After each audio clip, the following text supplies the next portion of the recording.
안녕하십니까. 김승현 목사입니다. 오늘 다니엘서 마지막 시간입니다. 다니엘서 6장, 너무나 유명한 사자굴의 기적을 체험하는 그런 이야기입니다. 그 중에서 가장 유명한 구절이 다니엘서 6장 10절, 11절 말씀입니다. 다니엘이 이 조서에 왕의 도장이 찍힌 것을 알고도 자기 집에 돌아가서는 윗방에 올라가 예루살렘으로 향한 창문을 열고 전에 하던 대로 하루에 3번씩 무릎을 꿇고 기도하며 그의 하나님께 감사하였더라. 알고도 전에 하던 대로 하나님께 감사 기도했다는 것이죠. 이것이 사자굴에 담대히 들어갈 수 있었던 순교를 각오하는 그런 영적인 힘, 그 힘은 어디에서 나왔는가? 기도에서 나왔다라는 것입니다.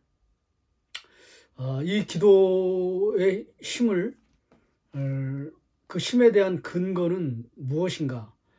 그거를 생각하는 게 이 6장 10절 말씀의 포인트, 요 핵심이라고 저는 생각합니다. 이 기도 속에 들어있는 깊은 영적인 메시지는 무엇인가?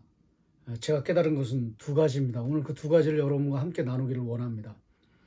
이 다니엘이 이 사자굴에 그 죽음의 길을 담대히 걸어갈 수 있었던 그 기도의 힘. 첫 번째는 성전 신앙이라고 말씀을 드릴 수가 있습니다. 성전에 대한 철학, 성전에 대한 그 뜨거운 마음, 그리고 성전에 대한 철학, 그 성전에 대한 깊은 이해가 있었다는 것이죠. 여기 10절 말씀에도 보면 자기 집에 돌아가서는 윗방에 올라가 예루살렘으로 향한 창문을 열고, 예루살렘을 향한 창문을 열었다고 되어 있습니다. 이 말씀의 근거는 어디에 있냐면 열왕기상 8장 44절부터 50절까지 말씀이 있고요. 그 다음에 역대하 6장 24절에도 나옵니다. 근데 역대하 24절은 좀 간략하게 정리되어 있고요. 그 다음에 더 자세하게 묘사되어 있는 것은 열왕기상 8장 44절부터 50절까지입니다. 이 내용이 어떤 내용인지 여러분 잘 아시듯이 솔로몬이 성전을 이제 다 건축하고 나서 성전 봉헌 예배를 드리면서 이제 하나님 앞에 기도하는 성전 봉헌 기도입니다. 그 기도에 이런 내용이 있습니다. 여러 가지 다양한 기도가 있습니다. 그 중에서 44절부터 50절까지 보시면 주의 백성이 그들의 적국과 더불어 싸우고자 하여 전쟁, 주께서 보내신 길로 나아갈 때에 그들이 주께서 택하신 성읍과 내가 주의 이름을 위하여 건축한 성전이 있는 쪽을 향하여 여호와께 기도하거든. 전쟁을 치르면서 기도할 때 45절 주는 하늘에서 그들의 기도와 간구를 들으시고 그들의 일을 돌아보옵소서. 46절 범죄하지 아니하는 사람이 없사오니 그들이 주께 범죄함으로 주께서 그들에게 진노하사, 하나님의 진노가 임하실 때에 죄를 지어서 그들을 적국에게 넘기심에, 이게 포로로 잡혀가는 상황이죠. 적국이 그들을 사로잡아 원군을 막론하고 적국의 땅으로 끌어간 후에, 포로로 잡혀간 후에 47절 그들이 사로잡혀간 땅에서 스스로 깨닫고 그 사로잡은 자의 땅에서 돌이켜 주께 간구하기를 우리가 범죄하여 반역을 행하며 악을 지었나이다. 이제 회개하는 마음이죠.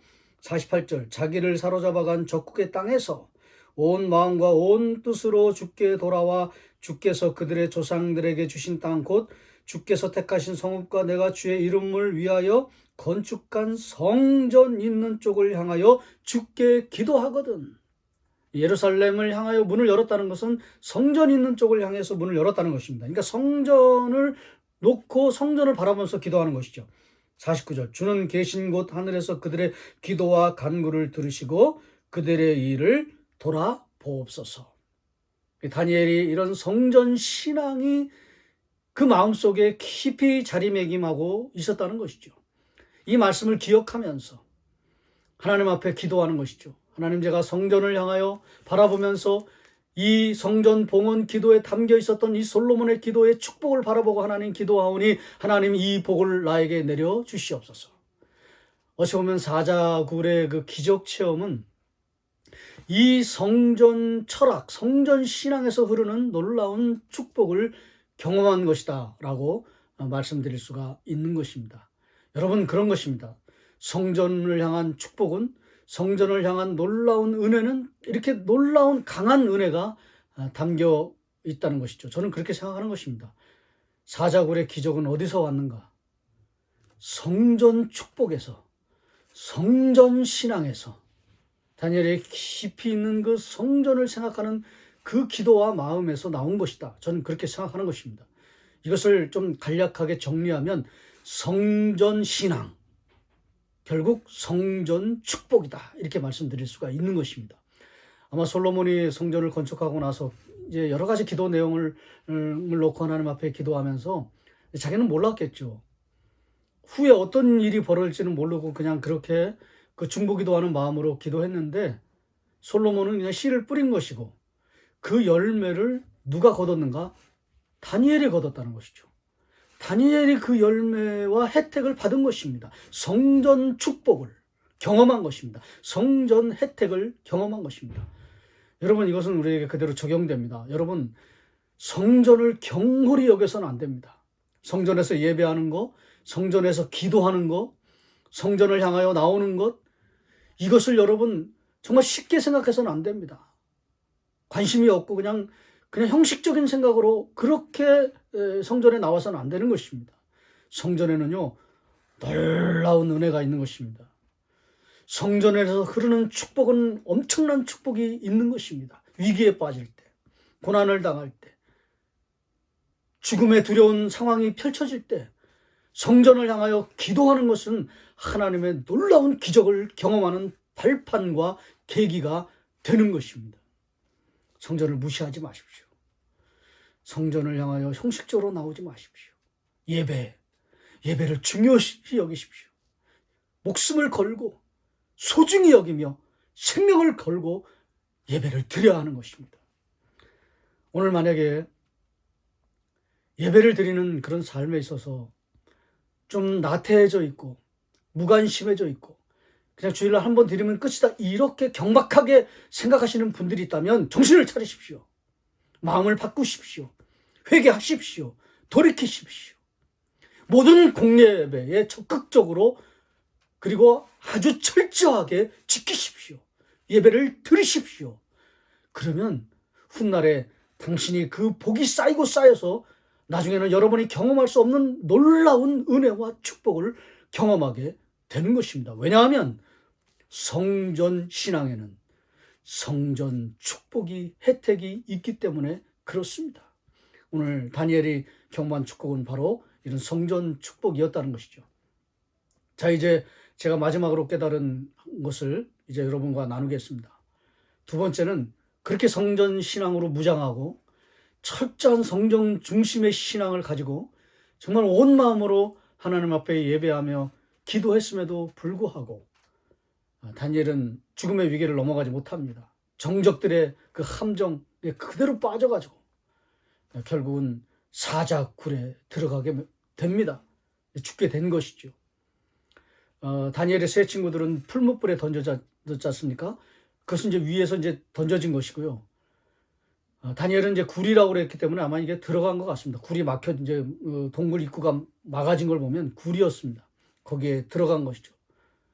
거기에는 굶주린 사자들이 있었습니다. 어떻게 할 수가 없는 그런 죽음의 상황이죠. 좋은 말로는, 좋은 표현으로는 순교의 길을 걸어간 것이지만, 십자가의 길, 순교자의 삶을 걸어가는 것이지만, 좀 안타까운 표현으로는 죽음의 그 고난 앞으로 들어간 것이죠.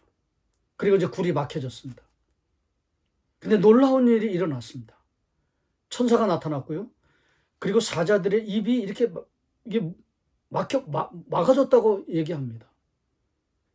하나님께서 다니엘을 이제 살려주시는 그런 체험을 보여주시는 것이죠. 그래서 다니엘은 생각을 했을 것입니다. 그 굴에 들어가면서 그런 걸 보면서, 그런 걸 경험하면서, 이게 뭐지? 나는 죽음을 각오하고 스데반처럼 그냥 순교하는 걸 그 작정을 하고 들어왔는데 왜 이런 일이 일어나는 것일까? 그는 아마 이런 생각을 분명히 했을 것입니다. 왜 하나님이 나를 살려주시는 것일까? 왜 이런 사자굴의 기적을 경험하도록 인도하시는 것일까? 아마 무릎을 꿇고 더 깊은 기도 가운데 들어갔을 것입니다. 밤새도록. 하나님, 전 잘 모르겠습니다. 저는 그냥 죽으면 죽으리다 하는 그런 마음으로 왔는데 이런 놀라운 일을 경험하는 이 이유가 무엇인지 하나님 잘 모르겠습니다. 그러나 제가 이제 80세의 노인입니다. 단 한 가지 제 마음속에 정말 끊이지 않는 그 고통 가운데 들어갔던 그 문제는, 기도 제목은, 하나님, 제가 이제 죽기 전에 고레스 왕 앞에 가서, 실제로 이제 고레스가 지금 제국의 왕이 된 상황입니다. 제국이 바뀌었습니다. 바벨론에서 페르시아로. 그리고 페르시아 첫 왕으로 고레스가 지금 등장한 것입니다. 이 고레스 앞에 저는 하나님의 말씀을 들고, 하나님의 말씀이라고 해봐야 그렇게 참 비루한 것입니다. 예레미야를 읽었다고 했지 않습니까? 예레미야서와 그 다음에 다니엘서. 다니엘서 이제 자기가 이제 지금 아직 쓰지 않은 상황이기 때문에 이제 머릿속에 있는 것이죠. 이제 그거를 들고, 그 하나님의 말씀을 들고 고레스 앞에 이제 찾아가서, 왕이시여 보십시오. 여기 우리나라의 성경책에 당신이 그 고통받는 이스라엘 백성들을 예루살렘으로 돌려보내야 할 책임이 당신에게 있다고, 그 소명이 있다고 이렇게 나와 있지 않습니까? 이거를 좀 제가 간곡히 부탁할 텐데 이거를 그대로 시행하십시오. 이제 그거를 제가 하고 싶었습니다. 그게 이제 마지막 제 사명인 것 같습니다. 소명인 것 같습니다. 마지막으로 해야 될 일인 것 같습니다. 저는 그런 생각을 지금 하고 있습니다. 근데 만약에 하나님이 저를 이 사자굴에서 살려주신다면 저는 마지막으로 그 일을 행하고, 그리고 아름답게 저의 인생을 마무리하고 싶습니다. 하나님, 기회를 주시면, 하나님이 저를 살려주시면 이 해야 할 일을 제가 감당하고 하나님께로 가겠습니다.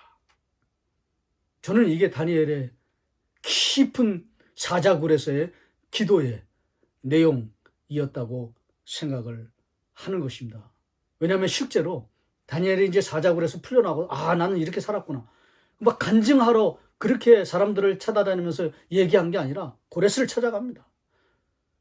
그리고 제가 생각하고 있던 것, 그리고 이사야에 써 있었던 글, 그리고 그 예레미야에 써 있었던 글, 그걸 가지고 고레스 앞에 찾아갑니다. 우리나라 백성들을 돌려보내 주십시오. 우리나라 백성들을 살려주십시오. 우리나라 백성들을 본국으로 돌아가서 성전도 짓고 성벽도 짓고 하나님을 자유롭게 예배할 수 있도록 당신이 그 일을 해야 됩니다. 당신에게 하나님께서 그 사명을 주셨습니다. 어쩌면 제국을 맡긴 것도, 바벨론을 무너뜨리고 페르시아를, 이 제국을, 이 온 세상의 제국으로 삼으신 것도 하나님의 그 놀라운 뜻이 담겨 있기 때문에 그렇습니다. 당신을 왕으로, 제국의 왕으로 세운 건 이 뜻이 있습니다. 이건 당신이 해야 될 일입니다. 그리고 그렇게 찾아가서 실제로 그렇게 했습니다. 그리고 이제 하나님 나라로 다니엘은 갔습니다. 첫 번째는요, 성전 신앙입니다. 아주 철저한 성전 신앙, 예배와 기도, 철저한 신앙, 공예배 철저하게 지키는 이런 신앙, 여기에 엄청난 축복이 있고요. 더 깊은 기도는, 그것은 소명 기도입니다. 사명 기도입니다. 해야 할 일을 하나님 앞에 놓고 하나님께서 기쁘게 생각하신다면, 기쁘게 여기신다면 저에게 은혜를 베풀어 주십시오. 그러면 제가 하나님께서 제게 맡겨주신 그 일을 감당하겠습니다. 이게 이제 소명 기도, 사명 기도죠. 여기에는 엄청난 축복과 능력과 영광이 있다는 사실입니다. 자, 이제 말씀을 맺겠습니다. 성전 신앙을 회복하십시오. 제발 부탁인데 예배를 회복하십시오. 만홀히 여기지 마십시오. 경홀히 여기지 마십시오. 하찮게 여기지 마십시오. 아주 철저하게 주일과 또 수요일과 금요철야까지 온 교회에서 정한 공예배에 빠짐없이 참석하십시오. 주일을 철저하게 지키십시오. 그리고 해야 할 일을 위해서 기도하십시오. 이런 기도 가운데 사자굴의 기적과 축복이 일어나는 것은 여러분에게 하나님의 놀라운 그런 기적과 은혜와 축복이 부어지는 것입니다. 이런 은혜를 경험하는 우리 모두가 되시기를 주의 이름으로 축복합니다. 주의 이름으로 축원합니다.